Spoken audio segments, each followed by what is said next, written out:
8వ అధ్యాయంలో మనం ఉన్నాం. కొంతమంది అన్న వాళ్ళు లేరు కాబట్టి ఒకసారి 8వ అధ్యాయంలో అసలు జరిగిన సంగతి ఏంటో ఒక 2 మాటలు ఒకసారి వెనక్కి వెళ్ళి చెప్పిన తర్వాత ఈ వచనాల నుంచి మనం ధ్యానం చేద్దాం. 7వ అధ్యాయం వరకు మనం ధ్యానం చేసినప్పుడు చూడండి, ఇది ఒక ఆత్మీయ ప్రయాణం అని. కానాను, యెహోషువ నాయకత్వంలో కానాను ప్రయాణం అవుతా ఉన్నటువంటి వారి జీవితాలని ఆధారం చేసుకుంటూ క్రైస్తవ యాత్రా జీవితంలో మనం కూడా పరలోక రాజ్యానికి ప్రయాణం అవుతా ఉన్నాము. అలా ప్రయాణం అవుతా ఉండేటప్పుడు ఏ మజిలీలు వారికి ఎదురయ్యాయో అలాంటి వాటినే ఆత్మీయ ప్రయాణంలో కూడా మనం కూడా సాధిస్తూ విజయాలు సొంతం చేసుకుంటూ పరలోక రాజ్యంలో మనం చేరాలి. శత్రువుని ఎదిరిస్తూ పోరాడుతూ మనం పరలోక రాజ్యం చేరాలి అనే అంశం యెహోషువ గ్రంథంలో నుంచి మనం ధ్యానం చేస్తూ వస్తున్నాం. సో 7వ అధ్యాయంకి వచ్చేటప్పటికి 8వ అధ్యాయం యొక్క కాంటెక్స్ట్ సారాంశం ఏంటి అంటే, 7 అధ్యాయాల్లో చూసుకుంటే ఎరుకో లాంటి ఒక బలమైనటువంటి పట్టణాన్ని ఈ ఇశ్రాయేలీలు జయించారు.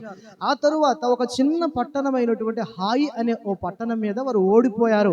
కారణం ఏంటి అంటే, దేవుని యొక్క ప్రణాళిక లేకుండా, దేవుని యొక్క చిత్తము లేకుండా, దేవుని దగ్గర సరిగ్గా మొర్రపెట్టకుండా వారు హాయి పట్టణం మీద చాలా నిర్లక్ష్య వైఖరితో వెళ్ళి 36 మంది బలమైన యోధులు చనిపోయారు.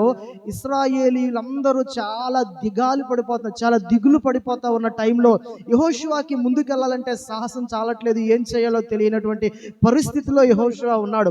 అలాంటి పరిస్థితుల్లో యెహోషువ ప్రభు సన్నిధిలో మోకరించినప్పుడు ఆ రోజు బట్టలు చింపుకొని దేవుని దగ్గర ఏడుస్తూ ప్రార్థన చేస్తున్నాడు యెహోషువ. అలాంటి సమయంలో యెహోషువ ప్రార్థన చేసినప్పుడు 8వ అధ్యాయం ప్రారంభంలో దేవుడు అతనికి తెలియచేసినటువంటి మాట నుంచి చివరి వచనం వరకు మనం ధ్యానం చేస్తా ఉన్నాం. ఇప్పుడు ఎప్పుడైతే ప్రార్థన చేశాడో యెహోషువ, ఇక్కడ 3 విషయాలు 8వ అధ్యాయంలో మనం నేర్చుకుంటాం. ఇంతకుముందు మీకు చెప్పాను, ప్రార్థన చేసిన తర్వాత ప్రతికూలమైనటువంటి పరిస్థితుల్లో యెహోషువ మొట్టమొదట పొందుకున్నది ఏంటో తెలుసా? వాగ్దానమును పొందుకున్నాడు. 8వ అధ్యాయం మొదటి వచనంలో చాలా ప్రతికూలత. ఎందుకంటే 36 మంది యోధులు చనిపోయిన తరువాత సాహసం చేయలేకపోయాడు యెహోషువ. ఎరుకోను కొట్టాను కదా అనే ధైర్యం ఇప్పుడు యెహోషువలో కనపడలా. అందుకే ప్రార్థన చేసిన తర్వాత కఠినమైన పరిస్థితుల్లో ఉన్నాడు యెహోషువ. అలాంటి టైంలో వాగ్దానాన్ని పొందుకున్నాడు. ఆ వాగ్దానం ఎంత బలమైందో ఆ వచనాలన్నీ మనం ధ్యానం చేశాం. ఆ తరువాత వాగ్దానము చేసిన దేవుడు హాయి లాంటి ఆ చిన్న పట్టణం మీద దేవుని వ్యూహాన్ని ఎలా చెప్పాడో తర్వాత మనం చూసాం. మొదటిది వాగ్దానము, రెండవది వ్యూహం. దేవుని వ్యూహంలో పనిచేస్తే దేవుడిచ్చే విజయాన్ని మనం చూస్తాం. అర్థమైందా? దేవుని వ్యూహంలో పనిచేస్తే, దేవుని ప్రణాళికలో పనిచేస్తే దేవుడిచ్చిన విజయం ఎలా ఉంటుందో ఇక్కడ అర్థమవుతుంది. ఈరోజు మనం ఇవే మాటల్ని, కొద్ది మాటలు మనం ధ్యానం చేసి ప్రభు బలలో చేయి వేద్దాం. అందుకే యెహోషువ గ్రంథంలో దేవుడు ఒక వ్యూహాన్ని ఇచ్చాడు 8వ అధ్యాయంలో. క్రిందట వారం చెప్పుకున్నాను, క్రిందట పాఠంలో మనం ఏం చెప్పుకున్నాం తెలుసా? దేవుడిచ్చిన వ్యూహాన్ని అమలు పరచటంలో యెహోషువ ఎంత త్వరపడ్డాడు, ఎంత సిద్ధపడ్డాడు అనే మాటను మనం ధ్యానం చేశాం. ఉదయకాలం లేచిపోతున్నాడు, ప్రజలందరినీ సిద్ధపరుస్తున్నాడు, తాను సిద్ధపడుతున్నాడు. ఎంత వేగంగా వెళ్ళి దేవుడిచ్చే ప్రణాళికను టక టక టక అమలు చేసి యుద్ధానికి సిద్ధపడిన యెహోషువని ఈరోజు దేవుడు ఎలా చూస్తున్నాడో మనం ధ్యానం చేస్తాం. సో ఇప్పుడు నేను ఆ మాటలు చదువుతాను, మీ ముందు పెడతాను. ఇప్పుడు 14వ వచనంలో చూస్తే ప్రణాళికను అమలు చేశాడు, వ్యూహాన్ని అమలు చేశాడు. ఇప్పుడు చూడండి 15వ వచనంలో, యెహోషువయు ఇశ్రాయేలీయులు అందరూ వారి ఎదుట నిలువలేక ఓడిపోయిన వారైనట్టు అరణ్యము తట్టుకు పారిపోయారు. ఇప్పుడు వ్యూహం ఏంటి? ఇంతకు ముందు చెప్పాను నేను. హాయి అనే ఈ పట్టణం, ఇది హాయి పట్టణం అయితే పట్టణము వెనక కొంతమందిని పెట్టాడు, ఒక 5,000 మందిని. పట్టణానికి ముందు 25,000 మందిని పెట్టాడు. దాదాపుగా 30,000 మంది సిద్ధపరిచాడు యెహోషువ. ఎంతమంది? 30,000 మందిలో ఫ్రంట్ లో ఎవరున్నారు? 25,000 మంది ఉన్నారు. బ్యాక్ సైడ్ ఎవరున్నారు? 5,000 మంది ఉన్నారు. ఇదొక ప్లాన్. ఎవరిచ్చిన ప్లాను? దేవుడిచ్చిన ప్లాన్. ఆ ప్లాన్ లో ఇక్కడ అదే 15వ వచనంలో ఎదర ఉన్నటువంటి వారు ఏం చేస్తున్నారో తెలుసా? ఎదర యెహోషువ నాయకుడిగా ఉన్నాడు, వారితో పాటు 25,000 మంది ఉన్నారు. వీళ్ళందరూ కూడా పట్టణం దగ్గరకు వచ్చి, ఇంకా వాళ్ళు యుద్ధం చేయలేదు కానీ వారిని చూసి భయపడినట్టుగా, ఓడిపోయినట్టుగా వెనక తట్టు తిరిగి పారిపోతా ఉన్నారు. చాలా విచిత్రం అనిపిస్తుంది కదా. అరే, దేవుని ప్రజలు ఓడిపోయినట్టుగా పారిపోవడం ఏంటి? దేవుని వ్యూహాలు అర్థం కావాలి. ఓడిపోయిన వారైనట్టుగా పారిపోతున్నారు. ఇప్పుడు ఎప్పుడైతే పారిపోతున్నారో ఇప్పుడు హాయి పట్టణంలో ఉన్నటువంటి వారు అందరూ చూస్తున్నారు. ఎవరు? రాజుతో సహా అందరూ చూశారు. అదే రాశాడు, వారిని ఆతురముగా తరుముటకై హాయిలో ఉన్న జనులందరూ కూడుకొని యెహోషువను తరుముచు పట్టణమునకు దూరముగా. వీళ్ళు తరిమేదేంటి? ఆయనే పారిపోతున్నాడు. ఈయన తరిమేదేంటి? ఆయనే కావాలని పారిపోతున్నాడు. దేవుని ప్లాన్ ప్రకారం యెహోషువ పారిపోతున్నాడు. వీళ్ళు పారిపోతుంటే వాళ్ళు మనల్ని చూసి భయపడినట్టున్నారు. అసలు వీళ్ళు 25,000 మంది, దేశం అంతా కలిపితే అంతమంది లేరు వాళ్ళకి. వీళ్ళు చూసి పారిపోతారా? కొన్నిసార్లు అర్థం కాదు.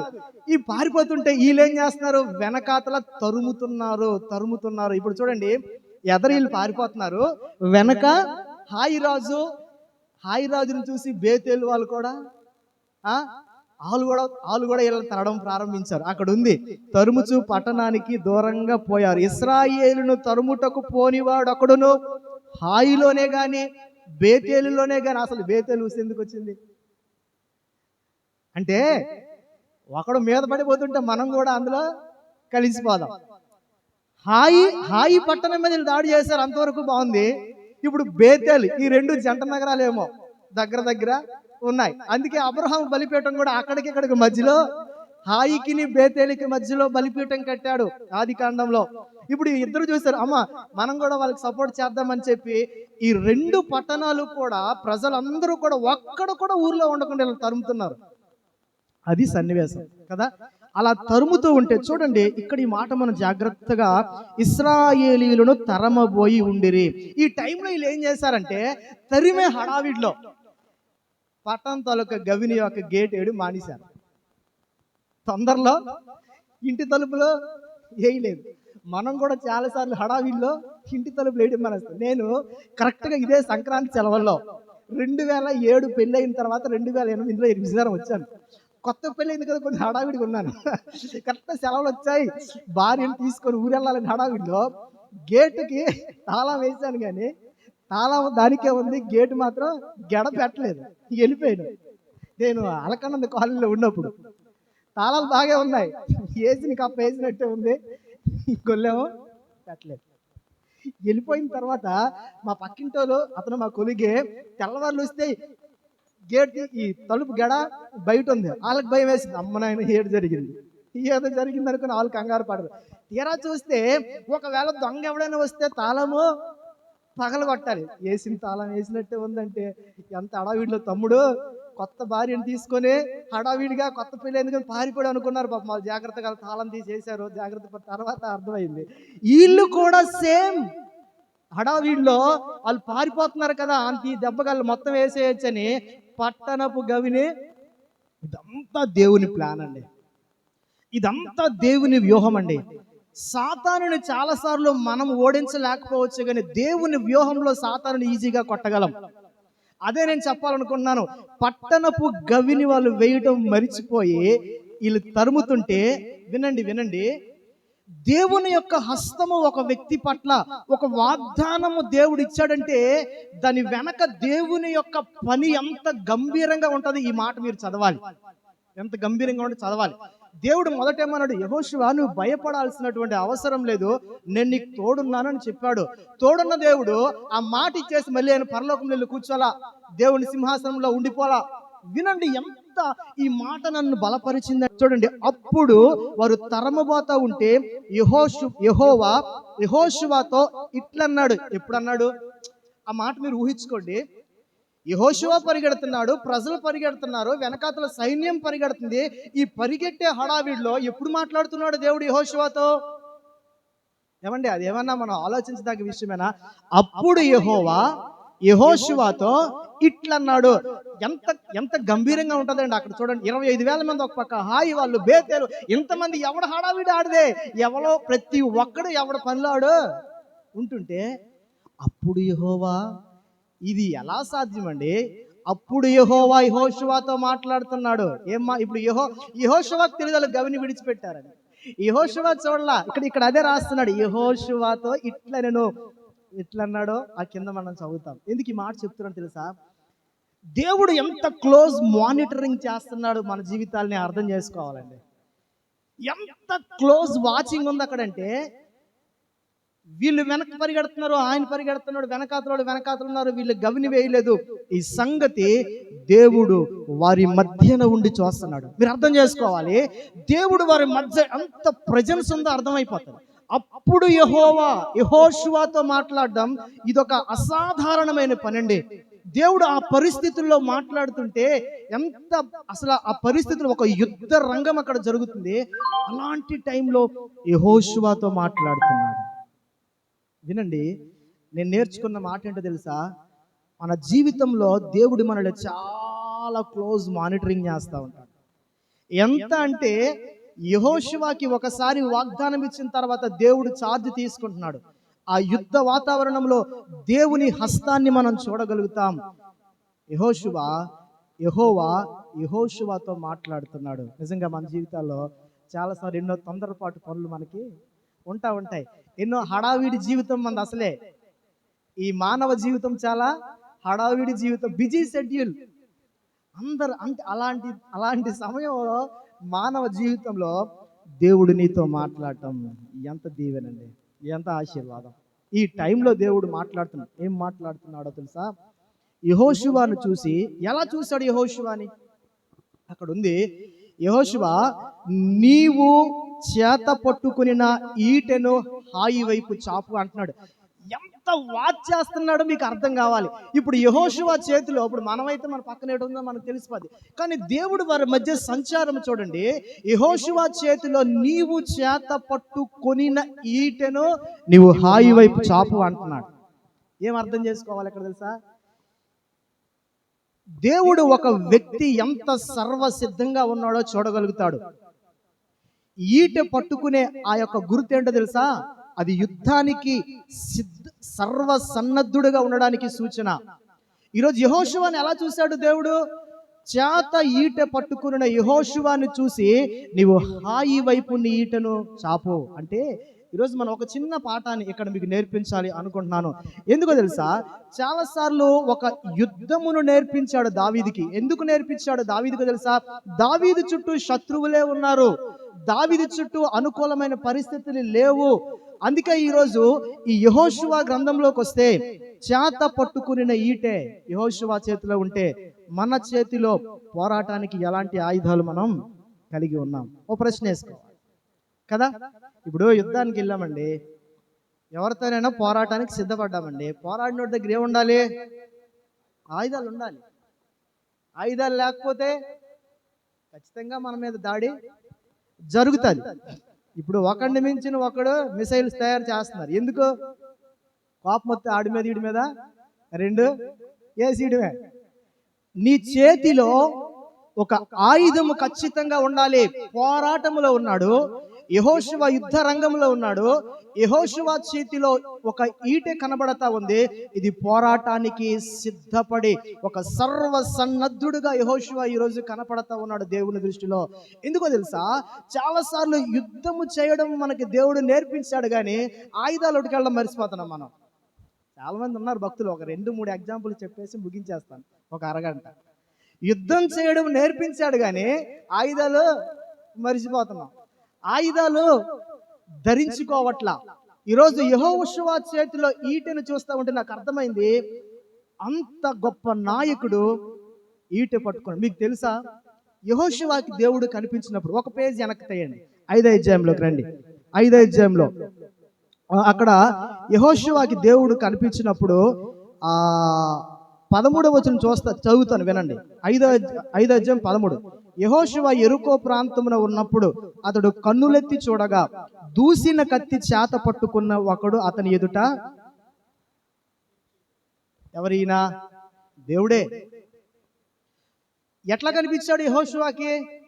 దూసిన కత్తి చేత పట్టుకొనిన ఒకడు కనిపించాడు.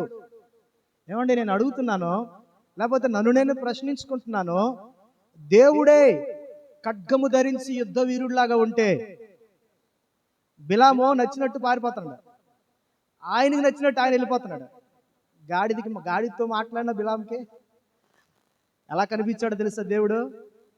దూసిన ఖడ్గము చేత పట్టుకొని ఆ ముందు కనబడితే అప్పుడు గాడిద మాట్లాడుతుంది. అప్పుడు వీడి కన్నులు తెరవబడతాయి. నేను ఒకే ప్రశ్న వేసుకున్నాను, దేవుని చేతిలో ఆయుధాన్ని చూడగలిగితే దేవుని బిడ్డలుగా మన చేతిలో ఖచ్చితంగా ఉండాలి. ఎందుకో తెలుసా? వినండి. మోషే నాయకత్వంలో రఫీదీంకి వచ్చారు ఇశ్రాయేలీయులు.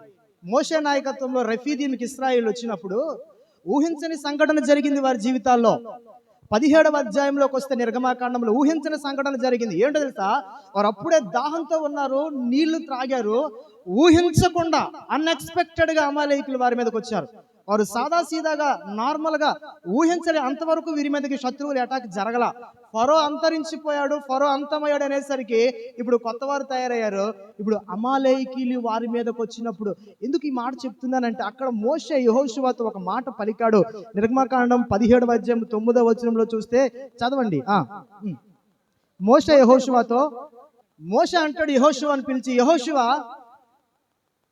మన కొరకు మనుష్యులు ఏర్పాటు చేసుకుని వీళ్ళు యుద్ధం చేయి. ఆలోచించండి, అప్పుడే వీళ్ళు దాహంతో నీళ్లు తాగి రిలాక్స్ అవుతున్నారు. సడన్ గా శత్రువు అటాక్ చేశాడు. మోషే అంటాడు, యెహోషువ రా, ఎల్లు, ప్రజలను ఏర్పాటు చేసుకుని యుద్ధం చేయంటే ఉన్న పాటున ప్రజల్ని ఏర్పాటు చేసుకుని యుద్ధానికి వెళ్ళాడు యెహోషువ. ఎందుకు వెళ్ళాడో తెలుసా? యెహోషువ జీవితంలో ఎప్పుడూ కూడా తన ఈటె చేత పట్టుకునే యెహోషువ ప్రయాణాన్ని కొనసాగిస్తాడు. ఎప్పుడు సిద్ధంగా ఉంటాడు యుద్ధానికి. అనుకోని సంఘటన జరిగినప్పుడు మనం రెడీగా లేవనుకోండి, మన చేతిలో ఆయుధం లేదనుకోండి, మనం దొరికిపోతాం. యెహోషువని నువ్వు మనుష్యులను ఏర్పాటు చేసుకుని వెళ్ళు అంటే వెళ్ళి అక్కడ యుద్ధం చేశాడు అమ్మాలి. ఆ రోజు యెహోషువ యుద్ధానికి సరిగ్గా సిద్ధపడి ఉండకపోతే ప్రమాదమే. మనుష్యులను ఏర్పాటు చేశాడు, నష్టం జరిగిపోయేది. నేను అడుగుతున్నాను, నీ చేతిలో ఈరోజు ఏముంది? సాతానుని ఎదిరించడానికి నీ చేతిలో, నా చేతిలో ఏముంది? బైబిల్లో చాలా ఉన్నాయి, కానీ మన చేతిలో ఉన్నాయా? మన దగ్గర ఉన్నాయా? యెహోషువతో ఆ మాట చెప్పినప్పుడు నేను ఒక మాట ఇక్కడ చదివాను, ఇంకా మాట. ఆ కొండ శిఖరం మీదకి యుద్ధం చేయండి, రేపు నేను దేవుని కర్రను చేత పట్టుకొని కొండ శిఖరం మీద నిలుస్తాను. అబ్బా, వాట్ ఏ వండర్ఫుల్ వర్డ్ అండి. వినండి, యెహోషువ వెళ్ళిపోయాడండి. ఇప్పుడు మోషే పని తెలుసా? మోషే దగ్గర దేవుని కర్ర ఉంది. ఏటట అది? నేను ఆకాశం నుంచి దేవుడు పడిచాడా? హోరేబుకి వచ్చాడండి. ఆ రోజు ఎక్కడికి వచ్చాడు? హోరేబుకి వచ్చాడండి. హోరేబు పర్వతంలో మోషే జీవితం ట్రాన్స్ఫర్మేషన్ అయిపోయింది. హోరేబులో దేవుని కర్రను సంపాదించుకున్నాడు, అనగా దేవుని బలాన్ని పొందుకున్నాడు. ఆ కర్రను ఈరోజు చేత పట్టుకున్న మోషే అమాలేకీల మీద గొప్ప విజయాన్ని చూడగలిగాడు. ఈరోజు దేవుని కర్ర నీ చేతిలో ఉందా? ఉందని చెప్పాలి. దేవుని కర్రను చేత పట్టుకున్న మోషే అమాలేకీల మీద గొప్ప విజయాన్ని పొందుకున్నాడు. నేను దేవుని కర్ర చేత పట్టుకున్న మోషే కొండ శిఖరం మీద నిలబడి ఇప్పుడు ఆ కర్రని ఎలా చూపిస్తున్నాడు పైకి. ఎర్ర సముద్రం ఏం చేశాడు? ఎత్తితే విజయం అండి. నీ కర్రను యెహోషువకి ఏం చెప్తున్నాడు? నీ ఈటె హాయి వైపు ఎత్తు, నీ ఈటె హాయి వైపు చాపు, నీ ఆయుధాన్ని సాతాను వైపు చాపు. నేను ఈ మాటలు చదువుతుంటే చాలా ఏమంటారు, ఉజ్జీవింపబడ్డాను. నా చేతిలో దేవుని ఆయుధాలు జీవ గ్రంథంలో రాయబడ్డాయి, ఉన్నాయి. వాటిని చాపాలి. ముడుచుకోవడం, దాచుకోవడం దేవునికి నచ్చదు. వాటిని చూపించాలి. ఇందాక మా రమేష్ పాలనతో పాట పాడడానికి కూడా అదే, నేను చూపించాలి. దేవుడిచ్చే ప్రతి సాధనాన్ని బహిర్గతంగా ప్రజలందరి ఎదుట, మొన్న సత్యబాబు 26 అధ్యాయం చెప్పారు కదా, ఆయన సమాజంలో అందరి ఎదుటికి వెళ్ళి దావీదు స్తుతించాడు దేవుని. ఈరోజు చాపాలి. ఏంటో తెలుసా? నీకున్న ఆయుధం ఏంటి? ఇప్పుడు ముందుకెళ్ళిపోతాం ఈరోజు. అందుకే అంటాను, యుద్ధ ఆయుధాలను చాలాసార్లు సాతానుడు దొంగిలిస్తాడు. ఎలా అండి తమ్ముడు, నువ్వు ఎలా చెప్తావు? ఫిలిస్తీయులు సౌలు నాయకత్వంలో, ఇది చరిత్ర కాబట్టి మీకు చాలా ఇంట్రెస్ట్గా ఉంటుంది, ఆలకించండి. ఫిలిస్తీయులు సౌలు నాయకత్వంలో అప్పటికే 2 సంవత్సరాలు పరిపాలన చేశాడు, అద్భుతమైన విజయాలు సాధిస్తూ ఉన్నాడు. అలాంటి టైంలో దూసుకెళ్ళిపోతున్నాడు సౌలు. ఇలాంటి సమయంలో ఫిలిస్తీన్లు అటాక్ జరిగింది. చాలాసార్లు వాళ్ళకి వీళ్ళకి అదే పోరాటాలు. 13వ అధ్యాయంలోకి రండి. మొదటి సమూయేలు గ్రంథం 13వ అధ్యాయంలోకి రండి. 22వ వచనాన్ని చూడండి. 13వ అధ్యాయం. యుద్ధ దినమందు, ఆ మాట చదివేటప్పుడు నా హృదయంలో చాలా బాధ అనిపించింది. ఏ దినం అక్క? చదువు చెల్లి, చదువు. యుద్ధ దినమందు సౌలు దగ్గర ఉన్న వారి సైనికుల్లో గాని, యోనాతాను దగ్గర ఉన్న సైనికుల దగ్గర గాని కత్తులే గాని, ఏవి కూడా ఈటియే గాని ఏమైపోయాయి ఇలవే. వినండి, ఫిలిస్తీయులు చాలా ప్రమాదమైన మనుషులు. ఎందుకంటే ఇక్కడ మీరు 13వ అధ్యాయం 19వ వచనంకి రండి, ముందుకు రండి. హెబ్రీయులు కత్తులను ఈటలను చేయించుకుందురేమో అని ఫిలిస్తీయులు ఇశ్రాయేలీయుల దేశమందంతటా కమ్మరవాండ్రు లేకుండా. వింటున్నారా? నిన్ను డైరెక్ట్ అటాక్ చెయ్యక్కర్లేడు, డైరెక్ట్గా నీ పీక పట్టుకొని చంపక్కర్లే. ఇప్పుడు కమ్మరి వాళ్ళు లేకుండా చేశాడు. ఆ కమ్మరి వాళ్ళు ఎవరో తెలుసా? ఇదిగో రానున్న దినాలు ఇలా జరుగుతాయని దేవుని వాక్యం చెప్తా ఉంది. ఓ దినం రాబోతుంది, దేవుని సేవకులు కనిపించరు. ఎవరిని కొడతాడు? కాపురులనే కొడతాడు. ఇప్పుడు కమ్మరి వాళ్ళు అక్కడ లేకపోతే సానబట్టేవారు ఎవరండి? దైవ సేవకులు లేకపోతే దేవుని వాక్యాన్ని ప్రకటించేవారు ఎవరండి? సువార్త చెప్పేవారు లేకపోతే దేవుని గురించి తెలియపరిచేవారు ఎవరండి? వీళ్ళు చాలా ప్లాన్ వేశారండి. నీకంట నాకంట తెలివైనవాడు సాతాను. మనం గ్రహించాలి, దేవుని ప్రణాళికలో మనం యుద్ధం చేయాలి. ఇప్పుడు ఈయన ఇక్కడ అన్నాడు, కత్తులు ఈటులు చేయించుకోవడానికి ఫిలిస్తీయులు ఏం చేశారు? ఇశ్రాయేల్ దేశం అంతటా కమ్మరి వాండ్రు లేకుండా ఏం చేశారట? మొత్తం అందరినీ చేశారు లేకుండా. ఇప్పుడు ఏమయ్యో తెలుసా? ఒక టైం వచ్చేసరికి రెండ్రా అంటే కత్తులు తీస్తే అదేటే ఎలాగైపోయింది. మొద్దు కత్తి ఉంది కానీ దానికి రోజు ప్రతి ఉదయాన్నే దేవుడు నీకు ఇచ్చిన ఆయుధం ఏంటి? సానబట్టాలి. ప్రార్థన, వాక్యం, విజ్ఞాపన ఎన్నున్నాయి. దేవుడిచ్చే ఆయుధాన్ని సంచిలో పెడితే సుఖం లేదండి. రాజుకి ఎప్పుడు కూడా ఆడికి ఎప్పుడు కత్తి ఇక్కడే, ఎప్పుడు సిట్టింగే, ఎప్పుడు యుద్ధం చేసినట్టు కనిపించదు. నువ్వు ఎప్పుడు అలాగే ఉంటే ఎప్పుడు రా నాయన అది. ఒకరోజు టైం వచ్చేసరికి తిస్తే అది కత్తి ఎవడికి తెగదో. అంటారు కదా, సచ్చినోడు ముక్కైనా తెగదో. ఎలా తెగుతుంది? కాస్త పొద్దున్న లేచి, కాస్త ఉదయాన్నే లేచి ఆకాశం తట్టు చూసి, ప్రభువా నీ హృదయాన్ని దేవుని సన్నిధిలో పడాలి, సాధన చేయాలి, సాన పెట్టాలి. నా దేవుడు ఎంత గొప్ప దేవుడు అండి. ఫిలిస్తీన్లు వస్తే కమ్మరి వాళ్ళు లేకుండా చేస్తారు. ఇప్పుడు కత్తులు, వాళ్ళకున్న ఈటెలు, ఎలా పోరాడతాం? ఎలా సాతానుని జయించగలం? ఎలా శోధనని జయించగలం? ఎలా సమస్యను జయించగలం? యుద్ధ దినం ముందు వచ్చిందట, ఒక దినం వచ్చిందట. ఆ రోజు చూస్తే అన్ని మొద్దుబారిపోయాయి. ఎట్లా ఓడిపోతావు? చాలాసార్లు మన ఆయుధాలను పక్కన పెట్టేస్తూ ఉంటాం. సౌలు జీవితాన్ని నేను ఒక 2 మాటల్లో మీకు ఎక్స్ప్లెయిన్ చేస్తాను. ఇంత గొప్ప యోధుడు, చాలా బలమైన వాడు, ఎన్నిక చేయబడ్డాడు. అరే, గాడిదలు కాసుకునేవాడికి రాజరికం ఇస్తే ఎందుకు ఈరోజు సౌలు గొల్యాతు లాంటి వాడిని చూసి యుద్ధం చేయలేకపోతున్నాడు? అంతవరకు బాగానే చేశావు కదా. చరిత్ర చెప్తుంది, అమాలేకి లేటి, ఫిలిస్తీ లేటి చాలా మందిని సౌలు జయించాడని దేవుని లేఖనం చెప్తుంది. అరే, ప్రారంభంలో ఉన్న సూరతు అదే ఫిలిస్తీన్లను జయించినట్లుగా లేఖనం చెప్తుంది. ఓ దినం 17వ అధ్యాయం వచ్చేసరికి సౌలు కంటే బలమైన వాడు ఒకడు తయారయ్యాడు. సౌలు రాజ్యం కంటే బలంగా ఒక రాజ్యం తయారైంది. మీరు 17వ అధ్యాయానికి రండి. నాకు చాలా ఆశ్చర్యం వేసింది ఆ మాటలు. మొదటి సమూయేలు గ్రంథంలో 17వ అధ్యాయం 16వ వచనం చూడండి. 17వ అధ్యాయం 16వ వచనం, అక్కడ ఒక మాట రాశాడు. ఆ ఫిలిస్తీయుడు ఉదయమును సాయంత్రమును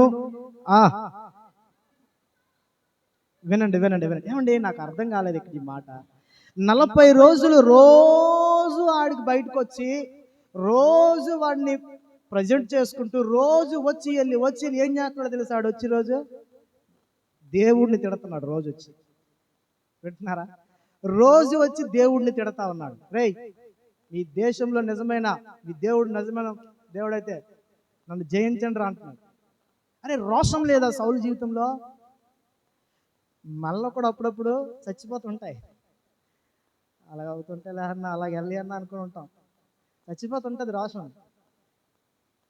దైవిక రోషం లేదా సౌల్లో? లేదు, దైవిక రోషం లేదు.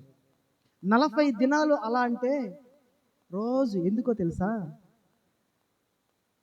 సౌలు జీవితం హాయిగా కొనసాగిపోతుంది. ఏం పర్లేదులే అని లైఫ్ అలాగ వెళ్ళిపోతుంది. సౌలు తరపున ఒక చిన్న బాలుడు వచ్చాడండి అక్కడికి.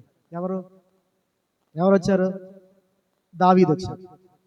దావీదు ఎలాగొచ్చాడు? దావీదు దగ్గర కత్తి ఉందా? దావీదు వచ్చి దావీదు అంటాడు నేను యుద్ధం చేస్తాను అని చెప్పాడు. దావీదు వచ్చి యుద్ధం చేస్తానని చెప్తే దావీదుకి సౌలు అంటాడు నా శిరస్త్రాణం తగిలించుకో, నా బట్టలు వేసుకో, నా కత్తి వేసుకో. అరే నాయన, వేసుకోవలసింది నువ్వురా నాయన, ఆయన కాదు. ఇప్పుడు ఈయన బట్టలు ఆయనకెందుకు? నేను ఒక మాట మీకు చెప్తాను, మీరు వినండి, ఆలోచించండి. ఇప్పుడు దావీదు వచ్చి నేను యుద్ధం చేస్తాను అన్నాడు.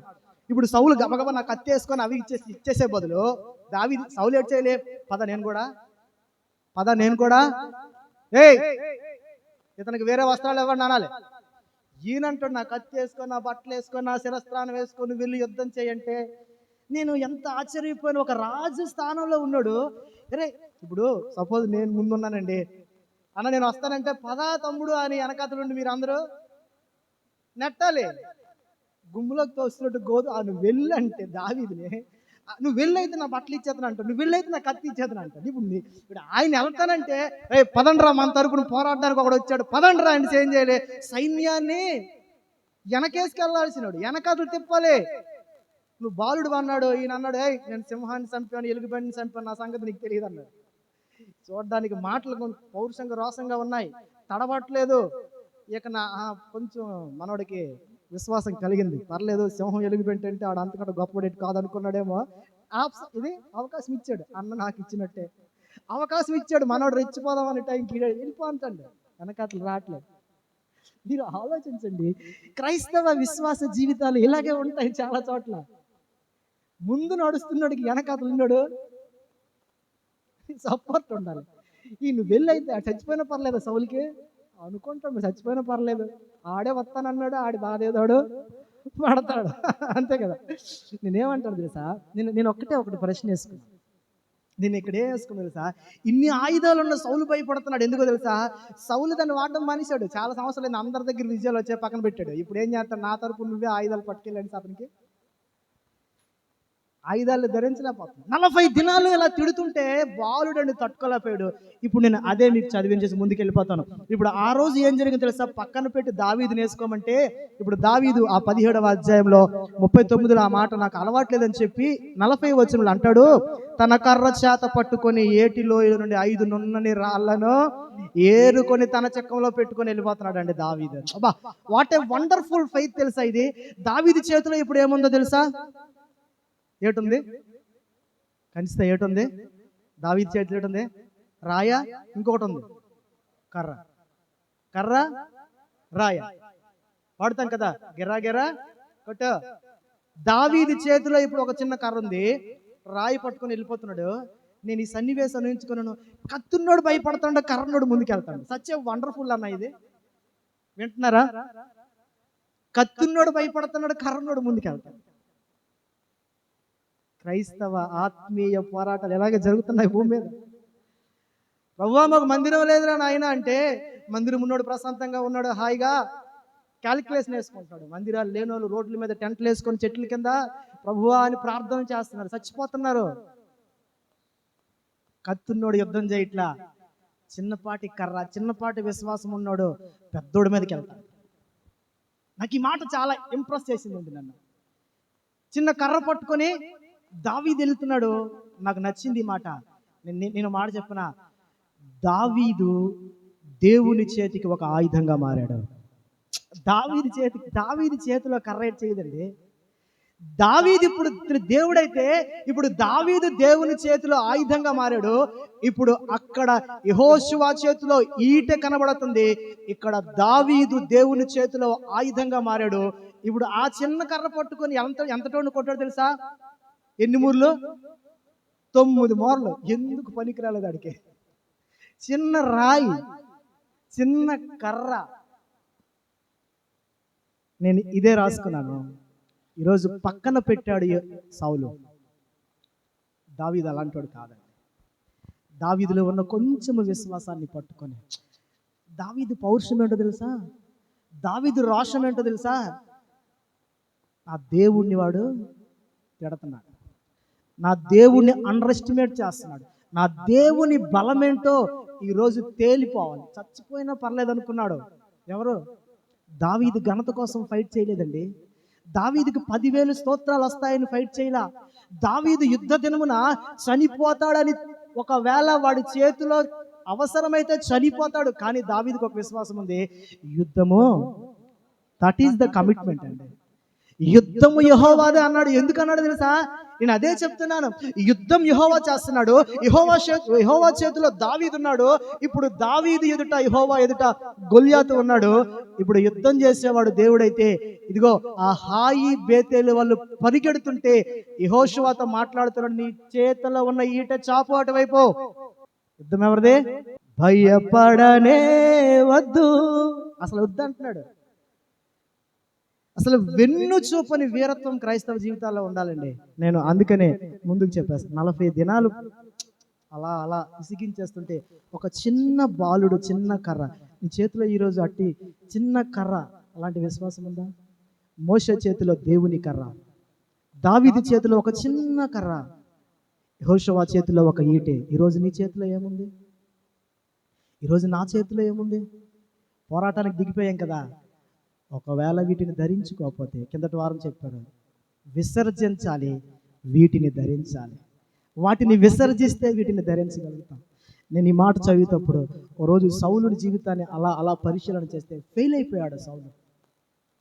దావీదుని 3,000 మందిని తీసుకుని వెళ్ళి దావీదుని తరుముతున్నాడు. 3,000 మందిని తీసుకుని వెళ్ళి, వాక్యాన్ని చూపించడానికి టైం లేదు. 3,000 మందిని దావీదుని తీసుకోవడానికి తరిమితే, అరే ఒక్కడిని కొట్టడానికి నీకు చేత కాలేదా? మీకు అర్థమవుతుందా పాయింట్? దావీదుని తరమడానికి, దావీదుని పట్టుకోవటానికి 3,000 మందిని పట్టుకెళ్ళిన సౌలు సింగిల్ పర్సన్ అడుగుతున్నాడు, అరే తాడపడ తేల్చుకుందాం, హ్యాండ్ టు హ్యాండ్ అంటున్నాడు. హ్యాండ్ టు హ్యాండ్ రాలేదు. అమాయకుడని 3,000 మందిని వేసుకొని వెళ్ళి జీపు అరణ్యము, తర్వాత ఆదుల్లా గుహలో తిప్పుతండ. 3,000 మంది ఆయుధాలు పట్టుకొని వెళ్ళారు. ఒకరోజు హాయిగా నిద్రపోతున్నాడు. ఆ రోజు దావీదు చూస్తే అందరూ హాయిగా పడుకున్నారు. ఇప్పుడు దావీదు దగ్గరికి వెళ్ళి, ఇక మనం వెళ్దాం పదా అంటాడు తన పక్కన ఉన్నోడికి.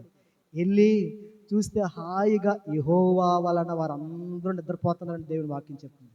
తర్వాత మీరు వాక్యం చదవండి. అక్కడ పక్కనున్న ఈట ఇలాగ నాటితే తీసుకొని వెళ్ళిపోయాడు దావీదు. తీసుకొని ఈటే పక్కన నీళ్ల బుడ్డి ఈట తీసుకొని వెళ్ళిపోయాడు దావీదు. సౌలు నిరాయుధుడైపోయి చంపి వచ్చి ఆ రోజు నేను అడిగినా, నేను ఒక మాట చెప్పినా, ఆయుధాలను పక్కన పెట్టి నిద్రపోయే సౌలు అవసరం లేదు దేవునికి. ఆయుధాలను పక్కన పెట్టి నిద్రపో, 3,000 మందిని తీసుకొచ్చావు, నీ పని ఏంటి, నువ్వు చేస్తుంది ఏంటి కదా? ఆయన వచ్చిన పని ఏంటి? ఒకటిని పట్టుకోవాలి. నువ్వు ఆ పనిలో మానేసి హాయిగా అందరు పడుకుండిపోయారట. ఆడి పక్కనున్నోడు పడుకుండిపోయాడు, కాపలా కూడా పడుకుండిపోయాడు. అందరు పడుకుండిపోతే ఎవడు పని చేస్తాడు? అందరూ పడుకుండిపోతే ఎవరు పని చేస్తారు? అవదు. నా అంశాన్ని ముందుకు తీసుకెళ్ళిపోతాను. నీ చేత పట్టుకున్న ఆయుధం ఈరోజు ఏమై ఉంటుంది? నేను మాట చెప్పనా, ఒకప్పుడు మన చేతిలో చాలా ఆయుధాలు, ప్రారంభంలో విశ్వాసం అనే ఆయుధం మనలో ఉండేది. ఈరోజు కనిపించట్లేదు చాలాసార్లు. ఇంతకుముందు వాక్యం చెప్పిన మీకు గుర్తుందా? కీర్తనలో మీకు మాట చెప్పాను, 78:22లో, వారు దేవుని యందు విశ్వాసం ఉంచకపోయిరి. గొప్ప కార్యాలు చూస్తారు, మరి విశ్వాసం ఎందుకు లేదు? పోయింది ఆయుధం. నిరీక్షణ, ప్రేమ, ఓర్పు, కన్నీరు, విజ్ఞాపన, నీతి, అభిషేకము ఉండేవి కదా. ఒకప్పుడు మోకరిస్తే అండి, నేనే అనుకుంటా, నేను నా గదిలోకి వెళ్ళి మోకరిస్తే నా కన్నీరు కుప్పల తెప్పలుగా వచ్చేది. నా ప్రార్థన గదంతా ధూపంలాగా ఉండేది. ఇప్పుడు బిజీ అయిపోయింది, అట్టి ప్రార్థన జీవితంలో లేదు. నిజంగా చెప్తున్నా, మోకరిస్తే దేవుని యొక్క అభిషేకము కుమ్మరించబడేది. దేవుని స్వరాన్ని విలగనిగినంత ప్రార్థనా జీవితం ఉండేది. ప్రేమ చూపుంచుట్లో అసలు నీలాంటో లేరు అని చెప్పే మాటలుండేవి. నీవు విజ్ఞాపన చేస్తే నీ విజ్ఞాపనకు సమాధానం రావాలి. నీ నిరీక్షణ ఎలాంటిదో తెలుసా? చివరి ఆఖరి క్షణం వరకు ఉండేది.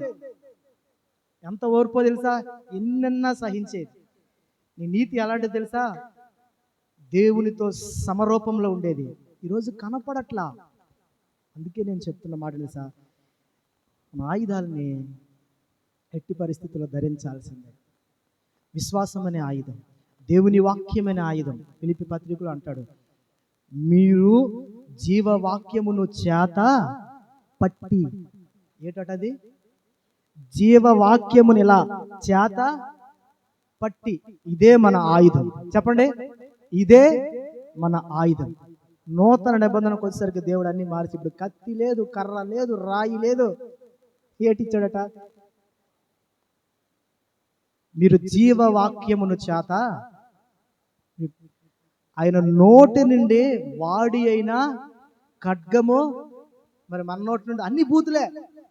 నోరిప్పితే అబద్ధాలే, అన్ని అబద్ధాలే, అన్ని బూతులే, క్రైస్తవుల బూతులు. అమ్మో, ఒక అక్క అయితే తొడగొట్టేస్తుంది నా దగ్గర. వాయమ్మో, ఏమంటే రాయలసీమ అంటుంది. నాకు భయం వేసింది. చావలే ఈ బ్లడ్. అక్క అది కాదు, మనం దేవుణ్ణి నమ్ముకున్న తర్వాత బ్లడ్ మారాలి, క్రీస్తు రక్తం అంటే ఆ బ్లడ్ అలాగే ఉంటుంది, ఈ బ్లడ్ అలాగే ఉంటుంది అంట. ఎందుకు ఈ మాట చెప్తున్నాను తెలుసా? నీ చేతిలో జీవవాక్యం ఉంటే అదొక ఖడ్గం అండి. ఇప్పుడు అన్న చెప్తుంటారు, వాక్యాన్ని ఎత్తిపట్టి సాతానుని మనం, ఆ రోజు 4వ అధ్యాయం మత్తయి సువార్తలో దేవుడు ఏం పట్టుకొని యుద్ధం చేశాడండి? ఆడు వాక్యం పట్టుకోండి. మనం కూడా అనియా ఇక్కడ ఇలా ఉంది, ఏడు తప్పు అనియా అని అంటే ఆడికి తెలియదు కాబట్టి తప్పు కాదు. యవనస్తులు ఎలాగుంటారట? తొట్టెళ్తారు అన్నాడు. తప్పేటుందనియా అంటే, మరి నువ్వు దేంతో యుద్ధం చేయాలరా నాయన? బైబిల్ చెప్తుంది యవనస్తులు తప్పక తొట్టిల్లిపోవాలని, ఆ తర్వాతే మళ్ళీ లెగాలంట. ముందైతే పడిపోవాలట. ఇది ఎక్కడ విచిత్రం? తొట్టిల్లిపోయిన తర్వాత నిన్ను లేపడానికి మరేటి లేవు. నిన్ను అధపాతాలని తొక్కేస్తాడు. ఒక్కసారి పడ్డావా, దావీదు లాంటి భయపడ్డాడు. ఇది జిగటగల దొంగ, రాలేవరా నాయన, వస్తామా? కాల్ ఎట్టావా, మళ్ళీ ఇన్నే కానీ అవుట్ లేదు, ఎంట్రీ కానీ ఎగ్జిట్ లేదు. 1 వే ట్రాఫిక్, ఎంట్రీ కానీ ఎగ్జిట్ లేదు. అదే పాతాళము అపరిమితంగా, ఇన్నే ఉంది, అవుట్ తనకే లేదు, ఎగ్జిట్ లేదు. చాలా కష్టం. ఎందుకంటే ఈ మాటలన్నీ మనం నేర్చుకోవాలి. నేను ఈ మాటలు నాకు చాలా ఆదరణ ఇచ్చాయి. ఒక గొప్ప బలాఢ్యుడు అండి సంసోను. ఎక్కడ పడుకున్నాడు తెలుసా? ఆ దెలీలా ఒడిలో పడుకోండి. తెలివి వచ్చింది, ఇలాగ అన్నాడు. ఏటైంది మీకు తెలుసా? సంసోనుకున్న ఆయుధం ఏంటో చెప్పండి. జుత్తా. దేవుడే అతని ఆయుధం. యెహోవా బలము తొలగిపోయేనని అతనికి తెలియలేదట. నీ చేతిలో ఆయుధాలు పడిపోయిన సంగతి నీకు తెలీదు. నీ చేతిలో పోరాడే అవి లేవని సంగతి ఎప్పుడు తెలుస్తుంది అంటే, ఆడి చేతిలోని సరిగ్గా నేతనప్పుడు ఇలా తడుకునేసరికి మన దగ్గర ఏంటే లేవు, టైం అయిపోయింది. రెప్పపాట్లో జరిగిపోద్ది వద. ఇంక మాటలన్నీ చాలా చాలా విలువైన మాట. జీవితాల్లో ఒక మాట మీకు చెప్పేసి ఇంకో వచనం చదివించేసి నేను ముగింపులో తీసుకొచ్చేస్తాను. ఈరోజు ఒకటే నేర్చుకోవాలి, మన జీవితాల్లో పోరాటం చాలా అవసరం. ఆయుధాలతో పోరాడాలి. దేవుని వాక్యము, డాలు, శిరస్త్రాణము, విశ్వాసము, సిద్ధ మనస్సు, ఇవన్నీ ఉండాలి. ఇవన్నీ లేకుండా సాతాను ఎదుటికెళ్ళి నేను ఫైట్ చేస్తానంటే మనం ఓడిపోతాం.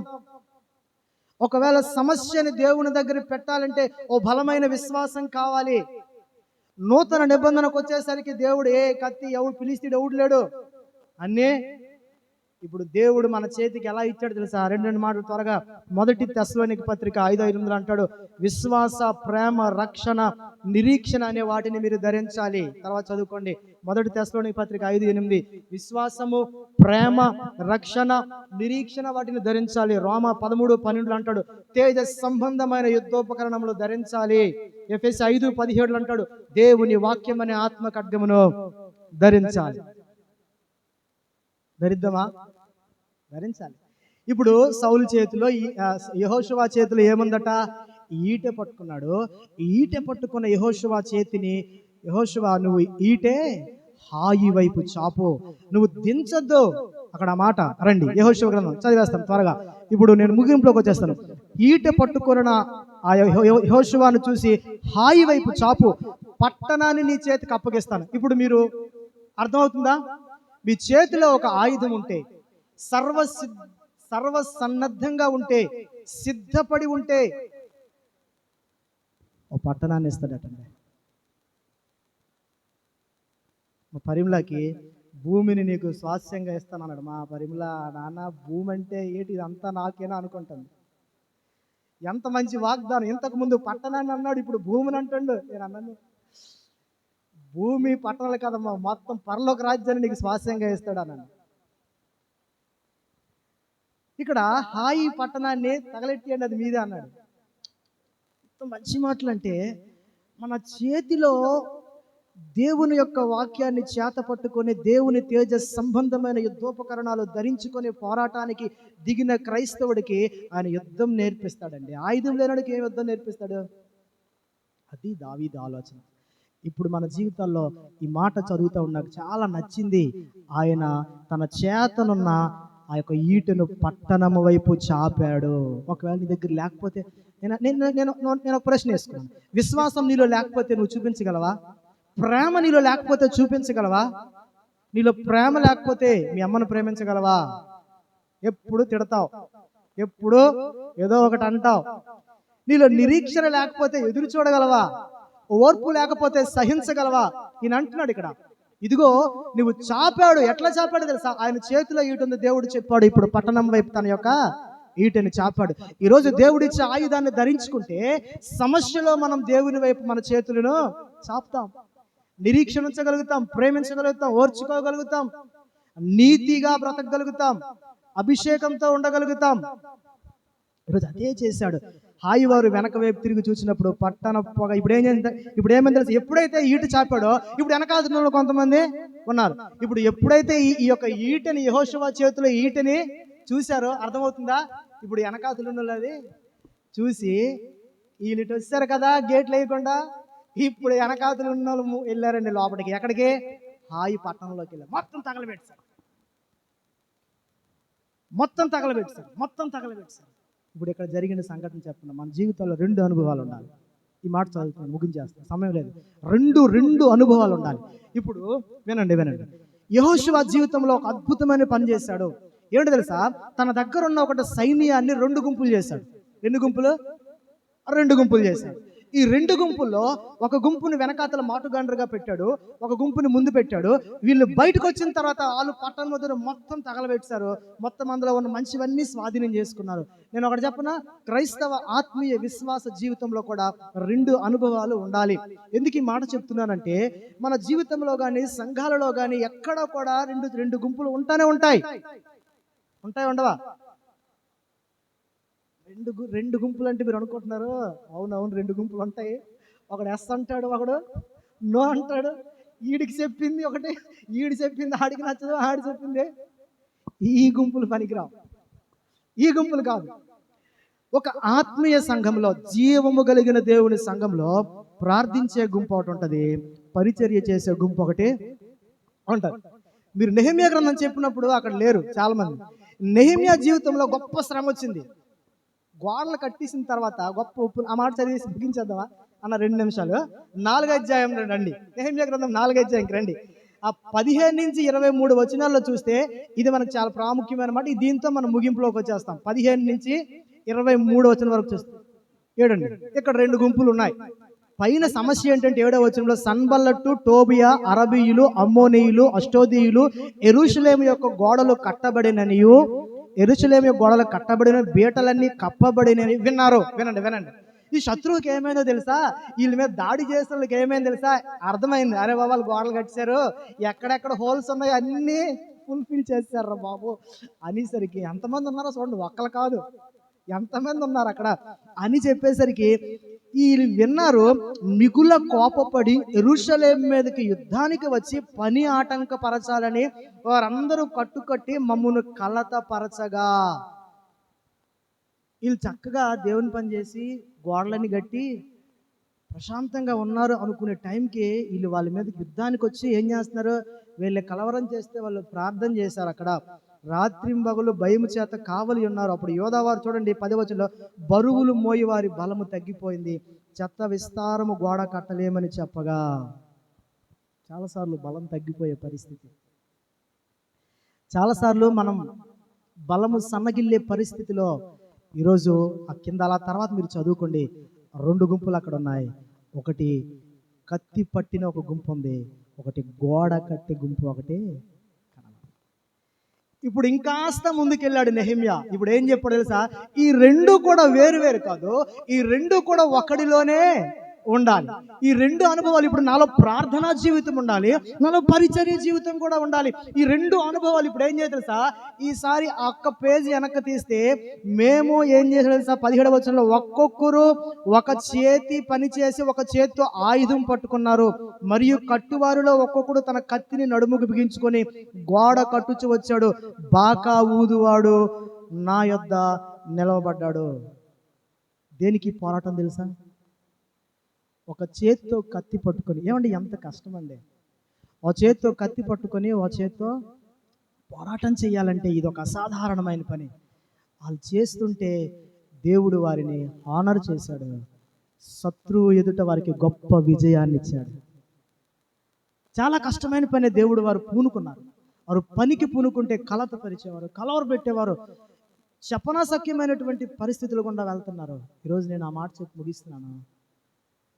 దేని కొరకు యుద్ధం తెలుసా? యెహోషువ కనానును స్వాస్థ్యంగా పొందుకోవాలి.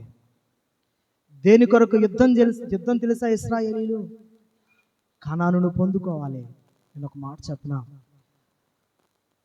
పరలోకంలో 12వ అధ్యాయంలో గొప్ప యుద్ధం జరుగుతుంది. పరలోకంలో 12వ అధ్యాయంలో గొప్ప యుద్ధం జరుగుతుంది. మిఖాయేలుతో యుద్ధం చేస్తున్నాడు సాతాను. అపవాదికి అక్కడ యుద్ధము చెయ్యలేక వాడు ఎక్కడికి త్రోయబడ్డాడు తెలుసా? భూమి మీదకు త్రోయబడ్డాడు. ఇప్పుడు పరలోకంలో ఎందుకు యుద్ధం చేయాలి వాడు? పరలోకంలో యుద్ధం ఎందుకు చేయాలి? నీ ప్లేస్ భర్తీ అయిపోతుందమ్మా అక్కడ. దేవుని స్థానాన్ని భర్తీ చేయాలి, దేవుని స్థానాన్ని పొందేసుకోవాలని, దేవుని స్థానాన్ని ఆక్రమించుకోవాలని, దేవుని సామ్రాజ్యాన్ని మొత్తం తీసుకోవాలని పరలోకంలో ఏం చేస్తున్నాడు? వెళ్ళి యుద్ధం చేస్తున్నాడు. ఉంచుతాడా దేవుడాన్ని? ఎక్కడికి తోసాడు? భూమి మీదకి తోసాడు. ఇప్పటికి ఎక్కడ చోట్లేదు చెప్పండి పరలోకంలో వాడికి. ఇప్పుడు యుద్ధం ఎక్కడ చేస్తున్నాడు? కలువరి సిలువలో దేవుడు అది కూడా వాడిని ఫినిష్ చేశాడు. ఇప్పుడు భూమి మీద కూడా వాడికి చోట్లేదు. ఇప్పుడు ఎక్కడున్నాడు? అంతే. ఇప్పుడు అటుకి ఇటుకి మధ్యలో వాయుమండలం వేలాడుతున్నారు. ఇప్పుడు పని ఏంటో తెలుసా? నీ స్థలమైనా కబ్జా చేయాలి, ఆ స్థలమైనా కబ్జా చేయాలి. ఆ స్థలం కబ్జా చేయడం అవ్వదు, మరి ఈ స్థలమో చేయడం అవుతుంది. చేయడం అవుతుంది, అవుతుంది అవదా? అవుతుంది. ఇప్పుడు పోరాటం దేవుడు కాదు, నువ్వే చేయాలి. ఈ స్థలాన్ని, నీ స్థలాన్ని ఎవడైనా కబ్జా చేస్తే పోరాటం ఎవరు చేయాలి? నువ్వే చేయాలి. ఇప్పుడు సాతాను భూమి మీద సమయము కొంచెమే అని తిరుగుతున్నాడట. ఇప్పుడు ఆ స్థలాన్ని ఆక్యుపై చేయాలని వాడు ప్లాన్ వేస్తూ ఉంటే, ఆయుధం లేనివాడిగా సాతాను ఎదుట ఒకవేళ కనబడితే, తేజ సంబంధమైన యుద్ధోపకరణాలు నీ దగ్గర లేకపోతే, ప్రేమ, విశ్వాసము, ప్రార్థన, వాక్యము ఇవి లేకపోతే ఓడిపోతావు. హాయి మీద ఓడిపోయిన హాయి మీద దేవుడు వారికి విజయాన్ని ఇచ్చినట్లుగా ఒకవేళ ఎక్కడైనా ఓడిపోయావేమో, ఈరోజు మరొకసారి తేజ సంబంధమైన యుద్ధోపకరణలు ధరించి చూడు. నీ స్థలము పక్క, మా పరిమళ అన్నట్టు నీ స్వాస్థ్యం పక్క, పరలోకంలో నీకు ఇవ్వాల్సిన స్థానం అలాగే ఉంటుంది. నీ పేరు మీద మా ఇల్లు అని రాశాడు. అక్కడికి కూడా వెళ్తే ఇదిగో యేసుని నమ్మిన వారికి, ఆయన వెంబడించినందరికి కూడా బోల్డ్ కాలనీలు ఉన్నాయి, బంగారు రాజవీధులు ఉన్నాయి.